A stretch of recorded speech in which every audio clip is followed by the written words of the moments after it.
এটা যে কেমিক্যাল ভবন এটা দেখে বুঝাইতেছে। আই লাভ দিস প্লেস, মানে মারাত্মক লাগতেছে আমার দেখার লেগা। হাই আসসালামু আলাইকুম, হারাই চাই নাই ভাই, বাইচে আসি তো। ওয়েলকাম ব্যাক একটা নতুন ব্লগে। তো টাইটেলের থাম্বনেল দেখে তো বুঝে গিয়েছো আজকে কিসের ব্লগ হতে যাচ্ছে। আজকে অকাত কে বাহার ব্লগ হতে যাচ্ছে। তো অলরেডি সকাল 11টা বাজে, আর পোলাপাইনের বাইরের কথা ছিল হলো 10:30টায়। আমার কোনো দোষ নাই, আমি উঠছি ঠিক 9:53 না কততে, যাই হোক।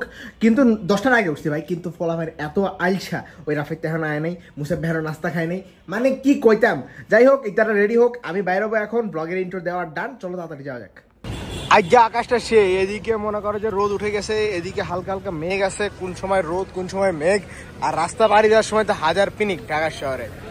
চল যাই তা বাইরে, ওইটা বাইরে, আমি পারবো না রাস্তা আজকে, বয়ে থাক। ওই হতচ্ছাড়াগুলোর কোনো খবর নাই। মুসাফ ভাই এখানে রাফাইতে কই, রাফাইতে মানে আগে এসে খাড়ায় আছে, যাইতে এখানে আয় নাই। এই ফুতা বলারে আমি 10টার দিকে মেসেজ দিয়েছি, কোনো খবর নাই। আলা 11টার সময় আমার জিজ্ঞেস করে কই আমো, এখন আমার আগে আয়া ভাব লইতেছে বেয়াদব পোলা। Bangladesh is not for beginners, মানে সেই সেই স্টাইলটা, সেই মোটর সারা ডাইরেক্ট পানি দেওয়ার সেই একটা সিস্টেম, মারাত্মক। আজকে এইটা জার্সি চেঞ্জ করে ফেলেছে, আজকে বহুদিন পর শার্ট পরতে দেখছি পোলাডারে। তাড়াতাড়ি আয় বেটা, তাড়াতাড়ি কর। গ্লাসটা সেই কিউট দেখা যাইতেছে, থোপড়া দেখা যাইতেছে। কি সে ছোট হইলে কি, ছোট হইলেও ঝাল আছে। গরিবের বইয়ের দেখতে দেখতে আমরা সামনের দিকে আগে যাইতেছিলাম ভাই। এইটার আর এর মধ্যে পার্থক্য কি? 19-20 का ही तो फर्क है ভাই। যাই হোক, ফাইনালি চলে আসছি আমরা 10 নম্বর মিরপুর মেট্রো স্টেশনের নিচে। এখন সুন্দর মতো উপরে যে বহুত দিন পর মেট্রো রেলে উঠবো, এর জন্য আমরা অনেক বেশি এক্সাইটেড। এই দুপুরবেলা কে কোন মানুষ আইব আমার ক? 1.5 বছর পরে ঢুকছি আমি মেট্রোতে, সেই লাগছে, ওয়াও লাগছে। এটা বলে নতুন করে রিপেয়ার করছে, বোঝাও তো যেতেছে না। হাত কাঁপতেছে, হাত কাঁপতেছে। এটা কাবির নামে স্বাক্ষর করতেছে মনে দিছে। ও গেছে কা টাকা 200, 4টা 1 বাইরে করতে থাক, তাড়াতাড়ি বাইরে করবে। 2 ল তাড়াতাড়ি বাইরে। 3 বাইরে হয় না ভাই, ওইটা তোর। আয় চল হাট। কে আমি মেট্রো রেলে আইসি 1 বছর পরে, কেমনে মনে থাকবো? হাট জলদি হাট। Okay thank you. ওরে ভিড় রে, এই দুপুর টাইমে এত ভিড় কেন ভাই? এখন তো কোনো ওয়ার্কিং আওয়ারও চলতেছে না, আজব। ও কি দিবেন না, ওইটা ট্রেড, আপনার ক্রাশ না আগে। কে জানি গেল ভিড় নাই।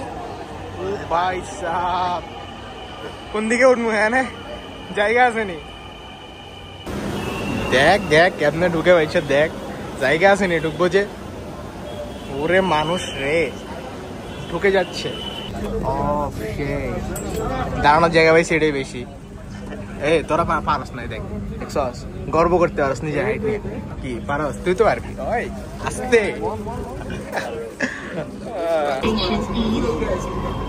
তো শাহবাগ থেকে আমরা এখন সোজা চলে যাবো ঢাকা ইউনিভার্সিটি। তো যাতে তোমরা হালকা করে সিনেমেটিক দেখতে থাকো। 300 কোটি টাকা সিনেমেটিক।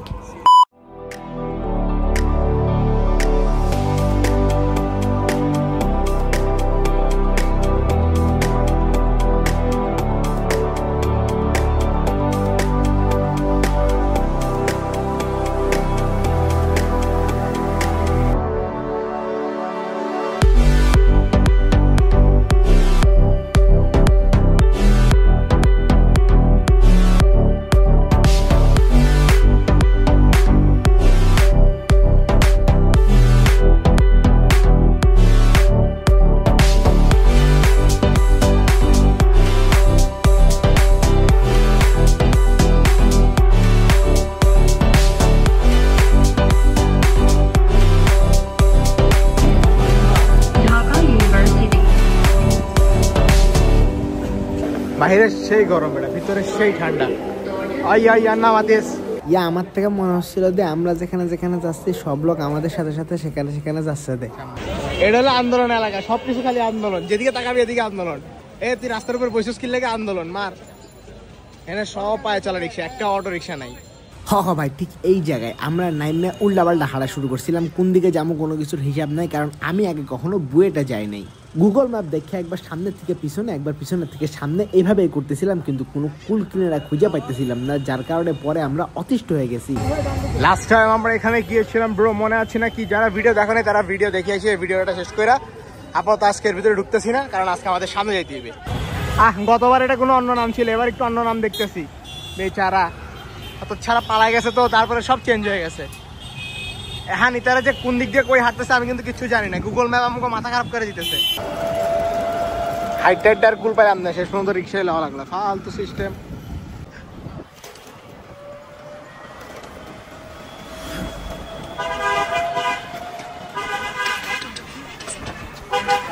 ড্রিম ভাই ড্রিম, পড়ালেখা করুন না দেখে তারপরও ড্রিম। হ্যাঁ ঢুকতে দিব না তো, হ্যাঁ দাঁড়াই স্পিড আইব। আগে বড় ভাইয়ের বাইরেতে কই, বড় ভাই কইছে মাত্র 1 মিনিটের মধ্যে আইতেছে, বাট 3 মিনিট হয়ে গেল এখনো বড় ভাইয়ের দেখা নাই। ওই ব্রিলিয়ান্ট মানুষ আসলটা বাইরে দিছে, ওই দেখ, ওই যে বাইরে দিছে, ওই যে ওই যে ওই যে দেখা যাইতেছে, ওই যে দেখা যাইতেছে ব্রিলিয়ান্ট। সব কিছুতে এ প্লাস।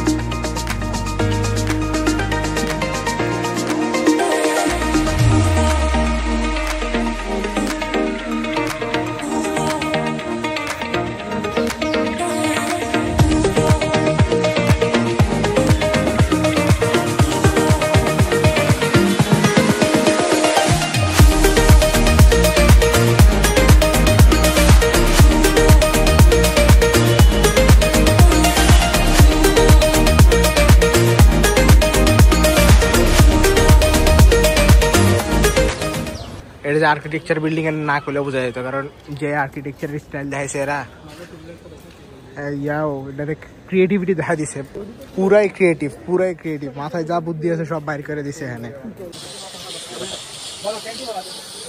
এটা যে কেমিক্যাল ভবন, এটা দেখে বোঝা যাইতেছে, মানে জিনিসপত্র দিয়া পুরো ভর্তি, আর গন্ধ আছে একটা কেমিক্যালের।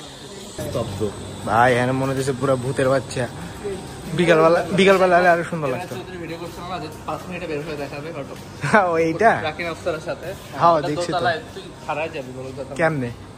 কেমনে সম্ভব?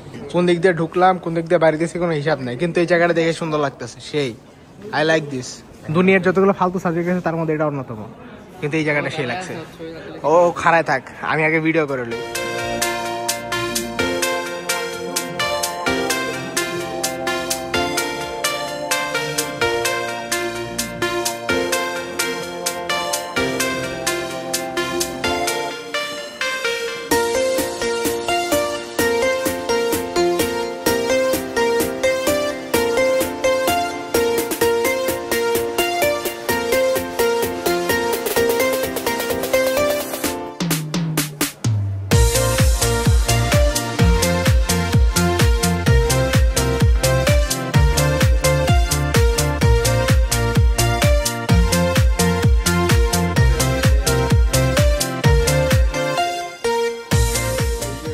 টাকা পয়সা থাকলে মানুষ কত কিছু করে, ভেন্ডিং মেশিন থেকে ফালতু ড্রিঙ্কস গুলা কিনেও মানুষে খায় বলে। কে কে খাওয়াইতেছে? টাকা পয়সা থাকলে মানুষ অনেক কিছু করে, ঠিক আছে।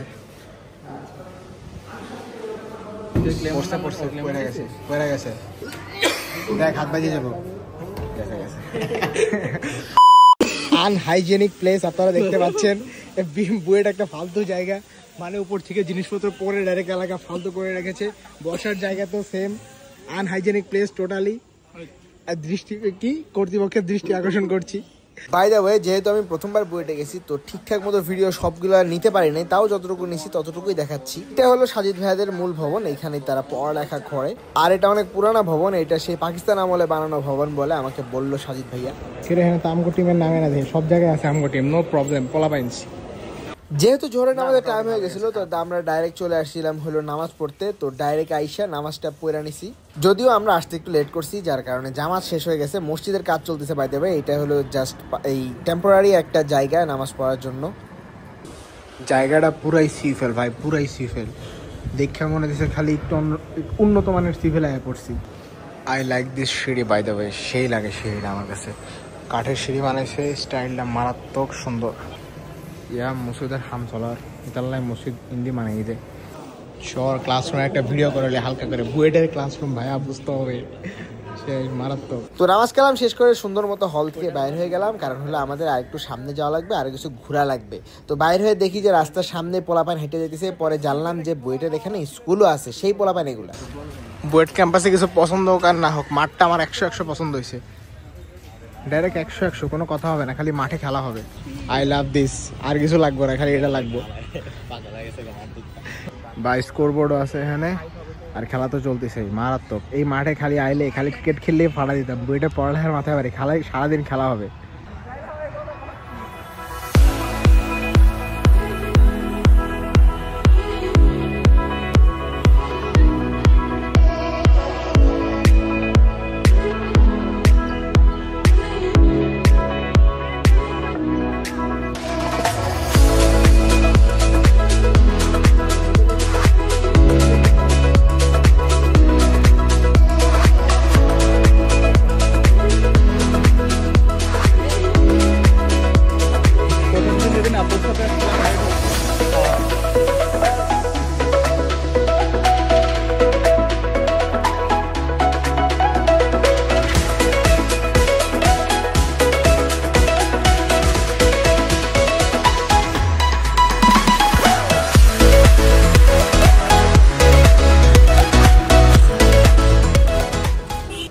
ঘুরে ফিরে আমরা আবার প্রথম জায়গায় চলে এসেছি, এই যে পিছনে গেট, আর এই যে আমরা এখন এইখানে।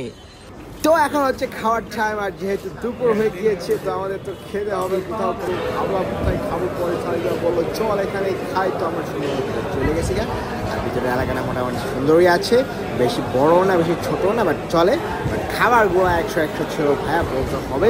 বিশেষ করে তোমরা যখন জানবা এখানে বিরিয়ানি পাওয়া যাচ্ছে 120 টাকা, খিচুড়ি পাওয়া যাচ্ছে, ফ্রাইড রাইস উইথ চিকেন 120 টাকা, যেটা নেবেন 120 টাকা। দুই একটা দাম মনে হয় 110 অথবা 120 এরকম, দুই একটা উপরে নিচে ছিল, আমার খেয়াল নাই, বাট খাবারগুলা 120 টাকা হিসাবে সেই ছিল। আমার যে গ্যালাক্সি এগুলো দেখে বোঝাইতেছে খাইয়া ভেঙ্গা লাগতেছে পুরা।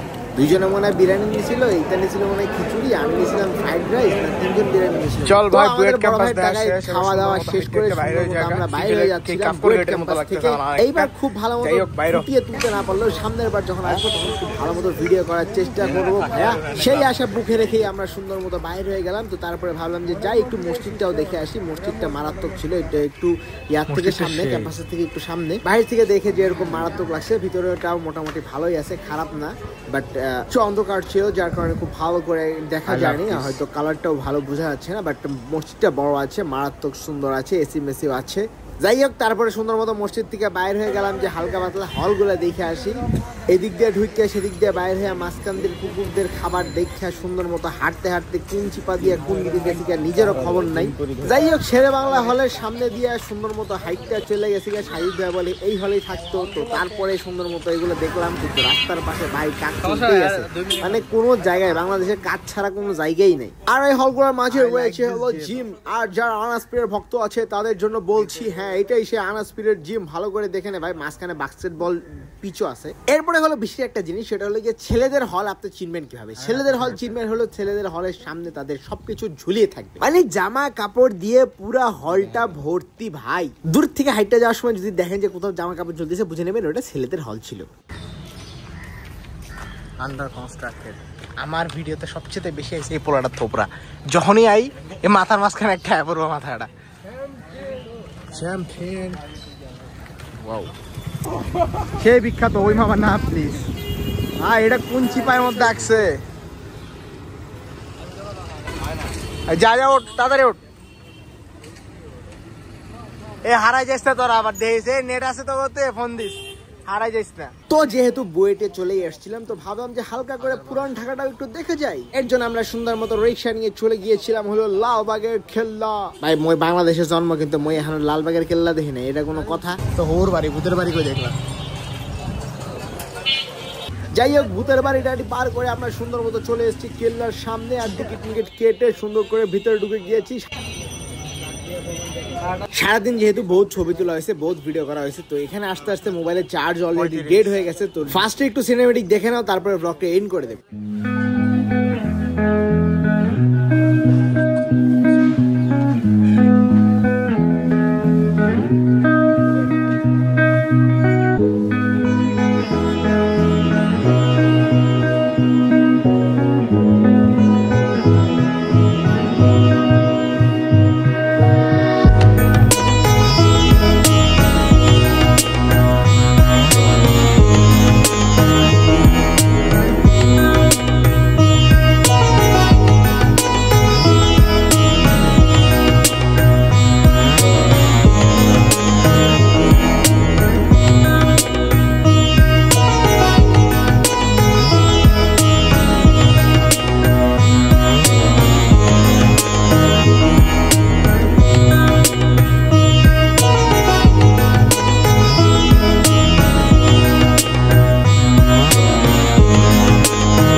ইংলিশ ব্রোটা অনেকক্ষণ ধরে ছবি তোলার চেষ্টা করতেছে। ভাই তো প্রফেশনাল, ভাই কতক্ষণ লাগছে একটা ছবি তুলতে। বাট এই জায়গাটা সেই, এখানে একটা লম্বা বিল্ডিং, মানে কি কইতেছি আমি, একটা ড্রোন থাকলে খুব ভালোভাবে দেখানো যেত। বাট এই লালবাগের কেল্লাটা অনেক লম্বা একটা জিনিস বানাইছে, বোঝা যাইতেছে। বেশি এক্সাইটমেন্ট আয় পড়ছি, তো কী করতেছি না করতেছি কোনো খবর নাই। তো যাই হোক, আপাতত আরও ফটোশ্যুট বাকি আছে, মোবাইলের চার্জ অলরেডি খাতাম। ফোনের চার্জটা একটু বেশি আনা দরকার ছিল, ফোনের চার্জ শেষ হয়ে গেছে। এখন কেমন ছবি তুলব এটাই ভাবতেছি। বাট এখানে যে সুন্দর সুন্দর প্লেস, মানে ছবি ক্যামেরা অ্যাঙ্গেল ঠিক করতে করতে দিন শেষ হয়ে যাবে। আই লাভ দিস প্লেস, মানে মারাত্মক লাগতেছে আমার দেখার লেগে। কিন্তু মোবাইলের চার্জ শেষ হয়ে গেছে, সমস্তটা দেখেও সারতে পারব না। এখন তাড়াতাড়ি বাসায় যাওয়া লাগবো। ইতারা আমগো কাছে বিদেশি, আমরা ইতার কাছে বিদেশি, শেষ। ইতারা সাদা বিদেশি, আমরা কালা বিদেশি, আর কিছু পার্থক্য নেই, এভরিথিং নর্মাল। কিরে এটা দুর্গা বাইরের রাস্তা এত ডেঞ্জারাস, মারাত্মক। ও নাইস। এখান দিয়ে মনে করো কয়েক হাজার বছর আগে এখান দিয়া তরবারি লে উপরে উঠতো। তরবারির উপরে উঠতো, কি কয় এটা রে, তীরন্দাজ। হ্যাঁ, দুর্গ দরজা কত বড় হয়। বাই দ্য ওয়ে, এখানে একটা জিনিস বলে রাখি, সেটা হলো গিয়ে আমি লালবাগ কেল্লা সম্পর্কে খুব বেশি একটা বিস্তারিত কিছু জানি না, তো কিছু ভুল টুল বলে থাকলে তার জন্য দুঃখিত। তীরন্দাজ রাজা মহারাজা। যাই হোক, ওয়ান ডে ইনশাল্লাহ আমরা এখানে ড্রোন নিয়ে আসবো, ড্রোন ফ্লাই দেওয়া হবে। আজকের ব্লগে দূরেই শেষ করে দিব, ফোনে চার্জার নাই। আগে আনতে বাইরে হলেই হালকা পাতলা হাইটটা উঠটা, তারপরে ব্লগ শেষ করে দিতেছি। কাকা এটা সুরঙ্গ বানাইছে, ও বাবা, উপরের স্তরে নির্মিত বাজির রি, ও বাজির রি, সে মারাত্মক সুরঙ্গ বানাইছে। হালে এটার ভিতরে নাকি বিষাক্ত গ্যাস। কিসের বিষাক্ত গ্যাস? আমি যাবো অক্সিজেন লইয়া। কুকুর একটা নিয়ে পাঠাইছিল, পরে নাকি দড়ি ফিরে আসছে। আজকের ওয়েদারটা মারাত্মক ছিল, যার কারণে ছবিগুলো মোটামুটি আসছে। বাট ফোনে চার্জ থাকলে আর একটু ভালো করে যাওয়া যেত। তো আজকের ব্লগ প্রায় শেষের দিকে।